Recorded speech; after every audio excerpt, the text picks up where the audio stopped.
Let's look at some more mitigation strategies for risk management. You really want to pay attention to the different types of strategies for the supplier. You want to look at the low financial impact, and you want to have long term contracts with those cases, and then track the inventory on a regular basis. On the medium level, on the impacts you're going to have, if you're going to be out there and you're going to have them hold some of the risk of shutting down your plant, you want to make sure you have a solid partnership. You want to have risk sharing contracts. What happens if this goes wrong? Okay, what mitigation do you have in case you can't produce this product in a timely fashion? Do you have a redundancy? Are you going to track the performance of them inside? Are you going to get reports from your different suppliers? And then what about requiring multiple sites? If you have some type of redundancy or you don't, and you're worried about that 2% profitability that Ford was, okay, all of a sudden now you got one plant making all the parts for this particular component of your cars at Ford, and all of a sudden that one plant goes under, Ford goes under in the process. No, that's not what you want. Maybe you want to require that supplier to have multiple sites in case something goes sideways. They can always toss on one or two more shifts and actually hopefully keep up with most of the production, if not all of it, at a secondary site if necessary. You want to have really on the ones that have high financial impact, you want to make certain they have lots of safety stock inventory. You want to have dual sourcing, identical aspects by the time it's all done, looking from this one to this one, and then have some new product design as well, making certain that you always have something moving forward. Here's an example of Ebonic. Okay, way back in 2012, the whole auto industry as a whole was rocked by a shortage of a resin called nylon 12.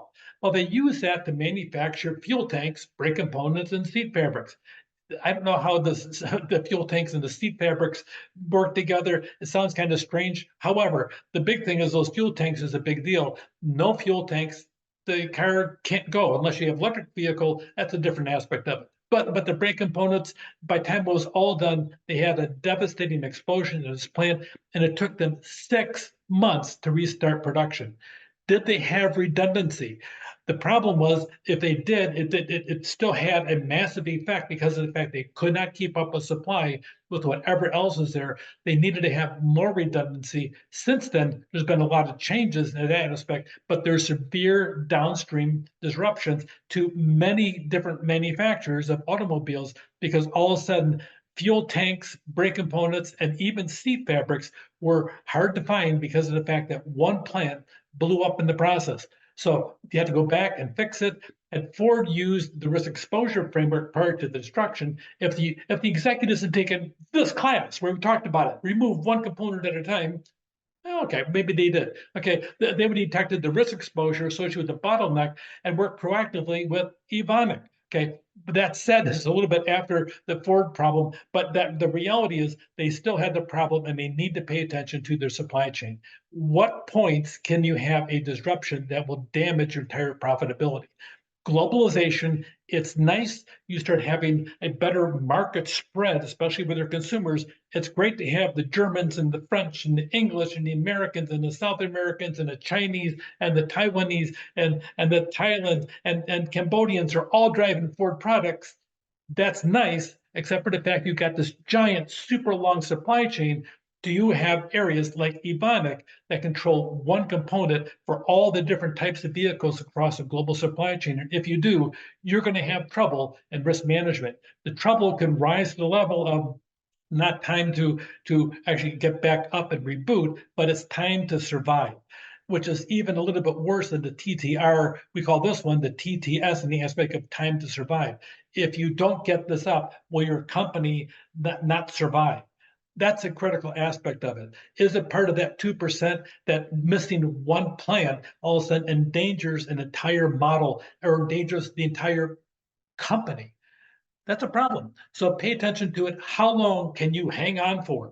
Or will your fingers start slipping as the sweat builds up and slowly your hand grip falls and all of a sudden the company plunges down many stories because of the fact that Ford, just a few hundred suppliers were time to survive. It was very short, 1 or 2 days at the most. All of a sudden then the suppliers need to be analyzed very carefully, making certain they have a pathway for redundancy in the process. You want to manage the unknown unknown. If something happens and that plant is taken totally out of commission because of a 9.0 earthquake or a tsunami with a 120-foot wave or whatever else that could be, it's an unknown because you don't know what it is. What would happen to your company as a whole? Pay attention to capacity redundancy. Is there some type of redundant methodology to get supplies where they belong as a redundancy in case that one node is missing? Is there a speed in sensing and responding to a crisis in a fast way? Is there some flexibility in the supply chain community where somebody else could pick up that slack or a different supplier or have a contract already in place in case that one situation doesn't work out? Pay attention to the supply chain. A key challenge in risk management is design that supply chain so it can respond to unforeseen events without significantly increasing cost. Sometimes you can't, except pay attention to what the cost could be and have that redundancy built in, even at the cost of having additional contracts or a different supplier picking up part of it. And that way you don't have all your eggs in the same basket. Putting your eggs in the same basket means you could crack up at any moment. Okay, this is done through careful analysis of the chain, the cost trade-offs, and so on. The supply chain costs are normally flat around the optimal strategy, and that way you don't have many bumps in the process. Redundancy is the secret to a good, solid supply chain, but even then, redundancy sometimes removes some cost efficiencies in the process. So the same property can be applied when you focus on reducing the carbon footprint. We're going to talk about that in just a little bit, but we want to pay attention to the time to survive, and that's a big deal. It might freak someone out in the process if you're looking at that, or it could make you a hero in the process and get a raise or a bonus or whatever. Anyway, mitigation strategies, risk management, you need to have them in place. Pay attention to redundancy and the what ifs in a breakdown in the supply chain. Take care.